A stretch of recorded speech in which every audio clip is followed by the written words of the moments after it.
Scott, well, parents, you won't be the only one getting a jolt from your morning Joe. Your kids will, too, if they attend a new Round Rock High School. In fact, it will have a cafe in it, serving up coffee and other drinks. And it's not the first Central Texas high school to do so. Fox 7's Lauren Petrowski joining us live tonight in Round Rock with the story. Lauren? Well, hey there, Loriana. Tonight we're at Stony Point High School for the Fox 7 field trip. So I've got some Round Rock parents here with me, and in just a minute we're going to find out what they think about serving coffee in high schools. But first, let's hear what two school districts have to say about the reasons why they opened cafes in schools. Lake Travis High School opened a cafe 2 years ago after school administrators noticed many students coming to campus with coffee in the morning. It promotes students coming in together, congregating, develops those relationships, and we think it's a trend that will definitely continue. The cafe serves lattes, cappuccinos, and this student favorite, the Snickers Frappuccino. Maybe not the healthiest of drinks, but employees maintain they only use low-fat and skim milk. Beverages can have no more than 30 grams of sugar per 8-ounce serving. They meet the Texas school nutrition policy and the USDA guidelines. Students are only allowed to have 2 drinks a day, and if parents don't want their kid to have the coffee drinks, they can make that decision. The student's ID card is swiped with each purchase. Across town, a new Round Rock High School will have a similar cafe this school year. And it's someplace that they can enjoy being together without having to leave campus. In addition to coffee, the Java City Cafe at Cedar Ridge High School will serve other items. Sandwiches, the types of paninis, smoothies, of course those are fruit-based. The director of food services for Round Rock ISD says the cafe will meet Texas Public School nutrition policy. We visited many high schools that already had this concept and saw great reviews from students. Along with making students happy, it may have other benefits as well. We've noticed a drop in tardiness, actually, with our students. Like I said, they used to come in with drinks. Now they get their drinks here on campus. And Round Rock administrators told us that they have not received one complaint about the opening of the coffee shop. And at Cedar Ridge, parents also have the option of not allowing their kid to have those coffee drinks. So what do Round Rock parents think about all this? I've got a couple here with me and also some mixed opinions, views about this subject. First of all, Rodney, tell me, you've got kids, you've got young kids. What do you think about coffee shops opening up in high schools? I'm completely fine with it. Odds are, that's another reason to get them to school, for one thing. Get them to school, get them excited to be there, get them all hyped up. And odds are they're doing it at home. Right. And, they see it happening at Starbucks. I mean, it's kind of the way of life now. So absolutely no problem with it. I'm fine. Okay. Lynette, your thoughts?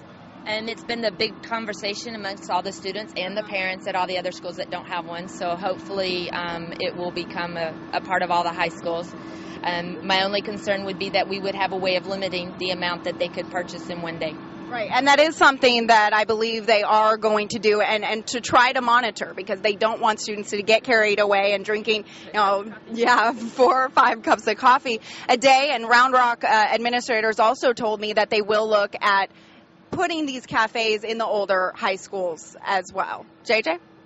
Well, my only thought is, if you're going to take the sodas out of the high schools, then why would you let coffee in there? They took sodas out a few years ago, so that's I don't care either way. Yeah. If my kids want to drink a coffee, they can, but I don't really feel either way on it. So if you're going to regulate one, regulate them both. Right, you're still having the sugar content, the caffeine, and coffee drinks. One thing real quick that they mentioned was this is kind of a trend, a way of the future. People drink coffee today. Students like to hang out in coffee shops. Any thoughts on that? Well, you see it, business folks. Right. You walk into any coffee shop, a Starbucks or whatever, and they've got a complete office set up there, and they're just doing their thing. So, if it helps students work, fine. Okay. It's a good deal. Thank you so much, parents, for talking to us. Back to you, Loriana. Lauren, before you go, I know you said you had the Snicker Frappuccino or whatever they call it. Did they tell you how many calories was in that? Because it looked like a milkshake. Loriana, they did not tell me, and I don't even want to know, quite honestly. It was delicious. Now, as I mentioned, they only use 2% and skim milk in there, and low-fat whipped cream. But still scared to know about the calorie count in that one. I think you were so concerned you had a salad for dinner after that, although you have nothing to worry about. All right. Thank you, Lauren.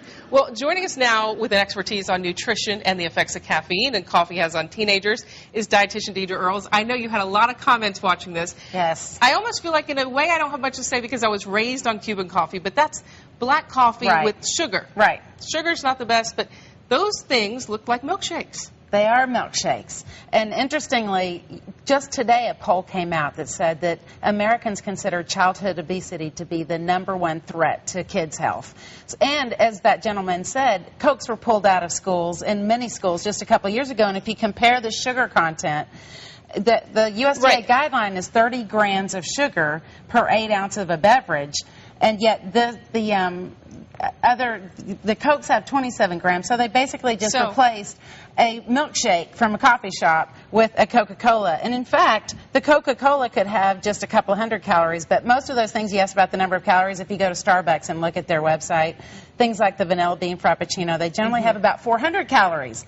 So they've doubled the number of calories. So, and just like that parent said, they took the sodas out. Right. So if you're going to take the sodas out, his concern is, why would you put in something else that might even have twice as much sugar in it, but because it's a bigger portion. You saw the size of that Snicker Quick beverage. question, though. I'm all about eating healthy, but also a big concern from critics is, regulation. Is it right for people to try to regulate what the schools are doing anyway? I mean, well, when you look at the expense of health care in the United States, in 2007, the #1 reason cited for bankruptcy was health issues, and 67% of those people had health insurance. Okay. So that goes to, and again, Americans, just today it came out, their #1 concern for threat to health is childhood obesity, and obviously this is just going to contribute to that problem. So your point before we go is to know that if your kids are having those kind of frappuccinos or drinks at the schools or wherever they're having them, they're likely spending their lunch money on these drinks, and it's the same as having a soda. Or double.